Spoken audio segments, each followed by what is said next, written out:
Other shows we have for you to enjoy at myclassicradio.net. The Avengers was most certainly not a household name in South Africa prior to the radio series. With no national television service until 1976, the mechanism simply was not present in the country to show television programs to mass audiences. While many other countries reveled in the filmed adventures of John Steed and company, South Africa was not equipped to join in the fun. The series took Britain by storm and made a major impression in the American markets, being that greatest of rarities, a British series given a network transmission slot. However, as a filmed series, rather than a videotaped one, The Avengers was able to gain a modicum of exposure in South Africa through film rentals. Come and listen at myclassicradio.net. Arch Obolers plays Stories of the Unusual.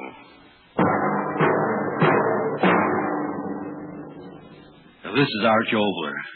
You've all heard of the Hollywood premiere where a press agent loads an airplane full of large and small Hollywood celebrities, then rushes them through the sky to some town where the Chamber of Commerce has been talked into being generous? Well, that gave me an idea for a play about the road back from one of those publicity excursions. A road back that perhaps you won't forget very easily. Its title is Special to Hollywood, and it begins after a short message.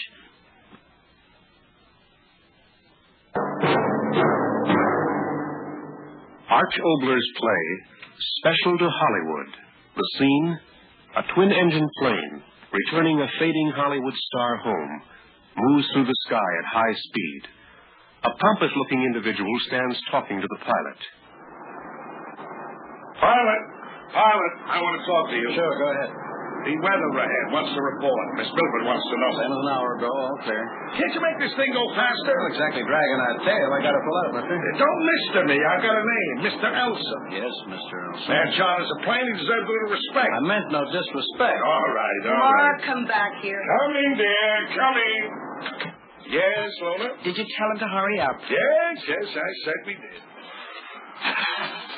At least the seats are comfortable. A chartered plane, he tells me. Who chartered it last? Lindbergh? Very funny dialogue. The devil with the dialogue. I'm tired. I want to get home. Darling, how could you get home faster? You tell me. I charter a special plane to save 3 hours waiting. You're in Chicago. We transfer to a jet. All right. Get me a drink. I'm shut up. Now, Lona, don't start in with me again. I did everything I could. Stop dead. Oh, Lona. What's that quart bottle in your suitcase? Holy water? Now, what do you mean going through my bag? I didn't go through your stinking bag. It was open. Now, all that's open is your mouth. Fire him! Fire him! Watch it, Fire him! Yes, sure, fire me. Want him fired. I've had my gut full of you and your garbage. Garbage! Did you hear? Okay, mister, you're out. Oh, you big bag of wind, you can't fire me. I got a high salary lien on everything you own. Throw him out. Fire it, I tell you. Why, you're not a producer. You're a fat jerk fugitive from those lawyers that she used to work. What are you... That's it. I'm going to run you out of Hollywood. Oh, funny. Down to Hollywood, you hear me? Down to Hollywood.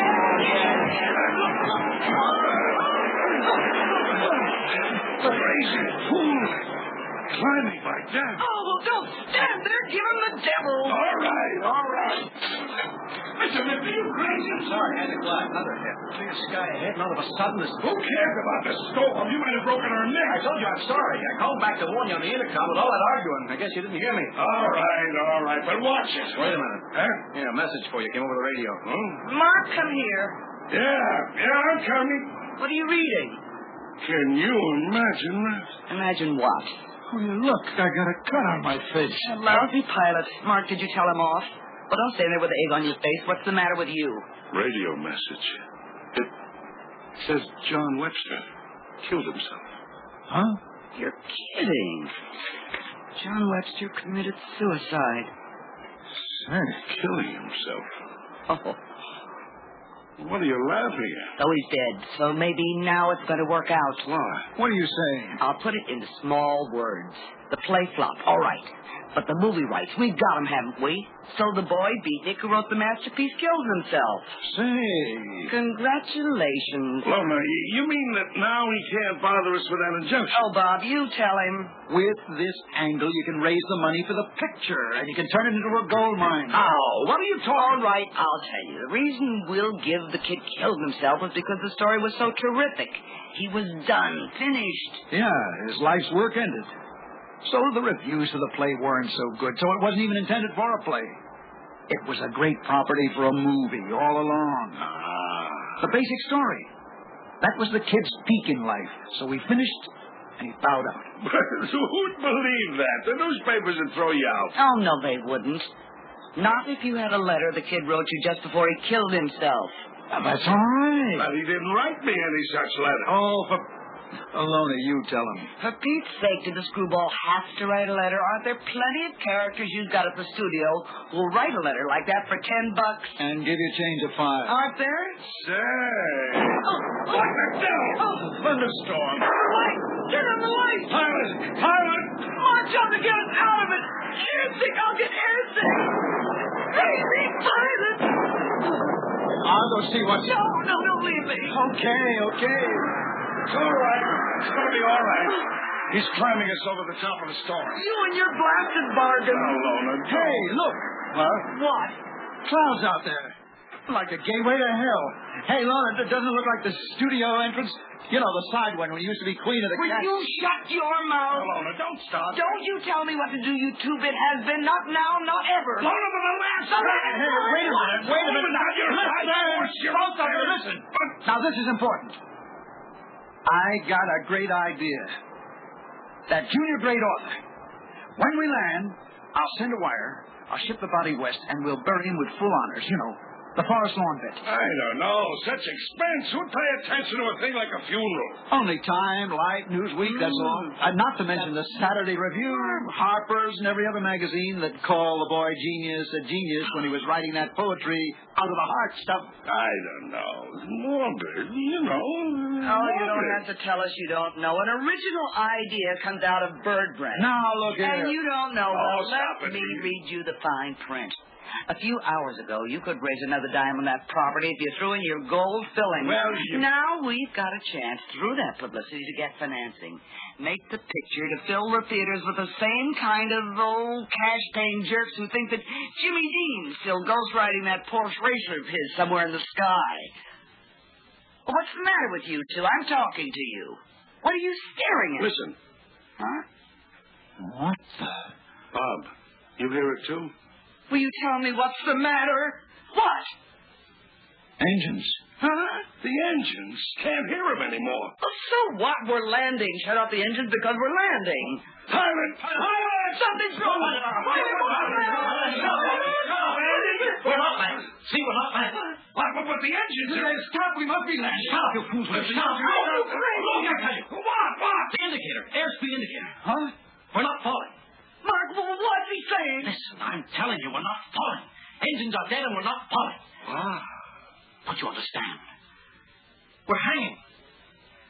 Just hanging in the air.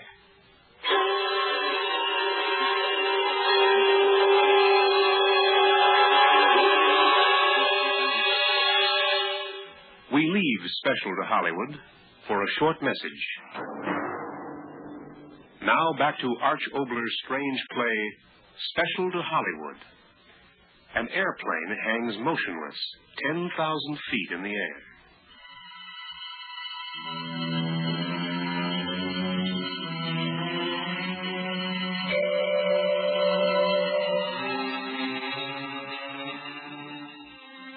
Hanging. There. You dirty-faced buzzard. What are you trying to pull on me? What are you trying to pull? Upstairs. Hanging on the air. Hanging. Now, There. listen, the three of you. I've been around. They pull all kinds of fancy tricks on me. Well, if this is a gag, I don't like it. You hear me? I don't like it. Get me down out of here. Please. I don't want it. Bob. Just passed out. Get him up. On the seat. Telephone there. Bob, He'll be all right. Hanging in the air. Now stop saying that. This is a gag, isn't it? Tell me, isn't it? We're moving. We've got to be moving. Lady, take it easy. Well, tell me what's happening. What? You've got to talk. You've got to tell me we are moving, aren't we? No. You liar, you dirty liar. We are. We are. Stop it. Stop it. Look. Out there. You liar. Trying to scare me. I tell you, look. Look, see? On the clouds, our shadow, standing still. Do you believe me now? We're not moving. Get it through your head. We're hanging in space.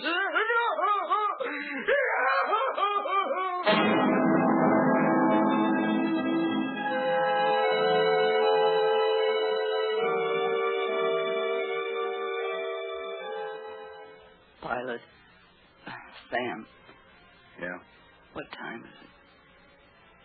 5. The radio? No use. Huh? Tried it 100 times. There's We're going to be?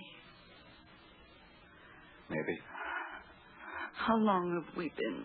20 minutes. Only that. Yeah. Mark, I'm talking to you. Hanging. Yeah. I wish I was like he is. Yeah. Bob Still asleep. wore himself out crying. Just like a kid. Funny, huh? Funny? I was sitting here. I was thinking when I was a kid. Want to hear about when I was a kid? Why not? Bob and all the rest of the publicity characters have written so much junk about me being the only daughter of, poor, but respectable small-town people that I almost got to thinking it was true. Yeah, would you believe it? I paid some phony over on Wilshire Boulevard $1,000 for a coat of arms of the family to hang up in the hall. One of those fancy shields with lions crawling all over it and things. Should have had a couple of beer bottles on it instead of lions. Here. You want to know my real name? What's the difference? Beer bottles. Yeah. Beer bottles and the smell of laundry coming up the air shaft and a lot of dirt. That's what I remember when I was a kid. Sam? Yeah? I just wanted to hear you talk. What was I talking about? Oh, yes. I was thinking of something funny about when I was a kid. When it was hot, I used to lie up on the roof, look at the clouds, and think off I was just sort of hanging like they were up in the clean air. Honest, I did. It's funny now, huh? Gravity. What? Did I say something? You said gravity. Why? I was thinking. What? Gravity's pulling us down. Well? I was thinking of what's pulling us up. No, there aren't any answers. No? No answers. When I was a kid, I found answers. Yeah, how to get along. How to get out of that smell and that dirt. Rough answers.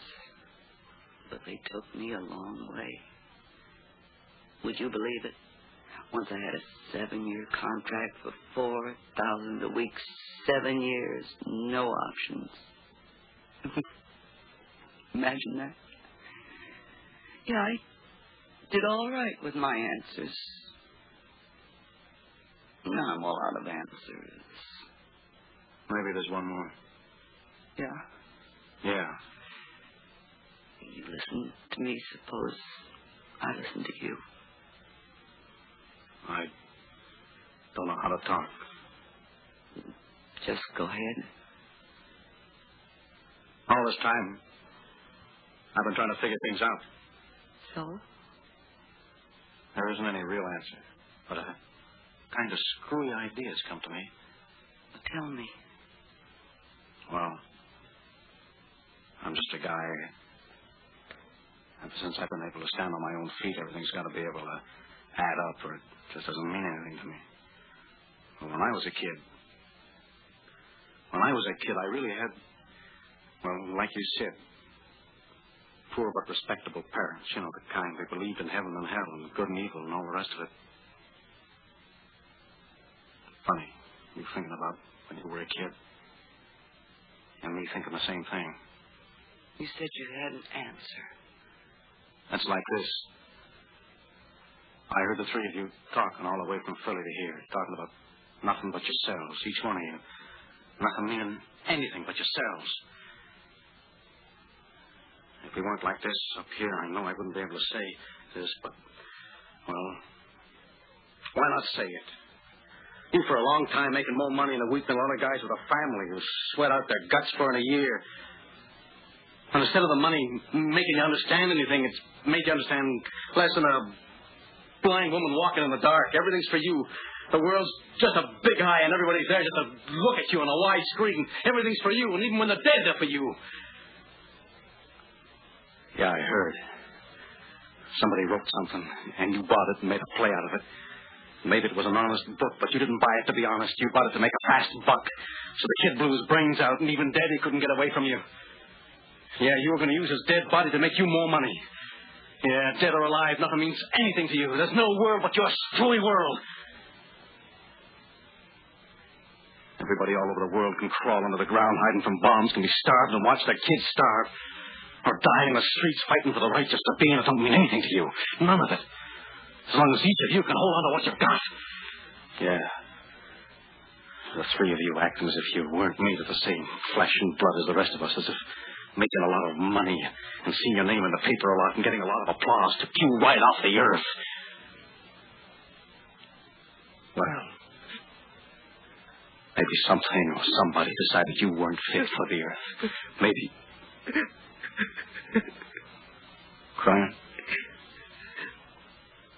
No. You asked me. I told you. I was in a picture once. Some girl got in a jam. She didn't know how to pray, but she started to. That was in a picture. Clouds. So white. So strange. It's like being held in the hand of... Yeah. Oh, it was a lousy trick, wasn't it? Huh? About that kid who died. I'm sorry about that. Even thinking about it, I'm sorry. The engine! Mark! Mark, wake up! We're following me!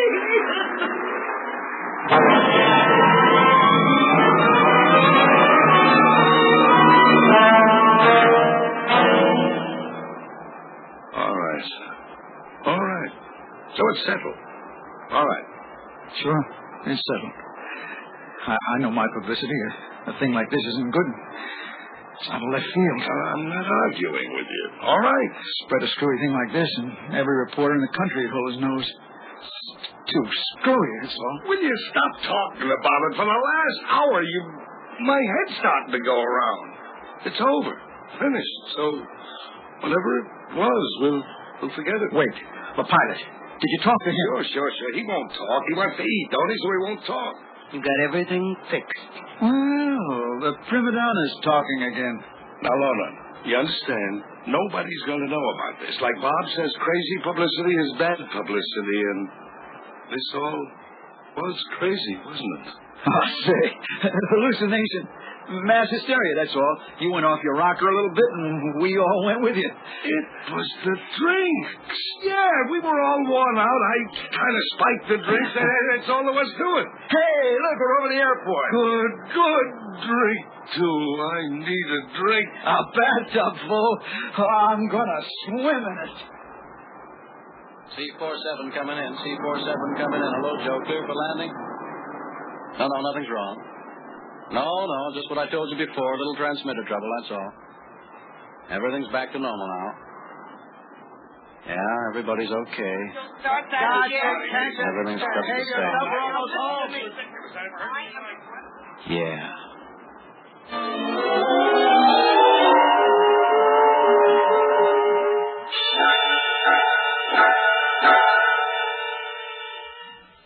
Well, this is Arch Obler again. My thanks first to William Shatner and to Gloria Blondell, Alan Reed, and Chet Stratton. The title of the next play I've written for you is The Day Sinatra Got Fat. Need I say more? I will after a short message. Obler again. Tonight, sound was by Bud Tollefson, engineer Dave Diller, music Joe Leahy, and our announcer was Byron Kane. In answer to those people who've asked about a recording they might play on their home phonographs, might I whisper that there is now a capital recording of some of my horror plays titled, and please forgive me, folks, it's titled Drop Dead. Next week, my play, The Day Sinatra Got Fat, is about a very peculiar honeymooning couple who get snowbound in a mountain cabin and meet the reason that Mr. Sinatra got fat. But that's our next broadcast. Arch Obolers plays. Stories of the unusual,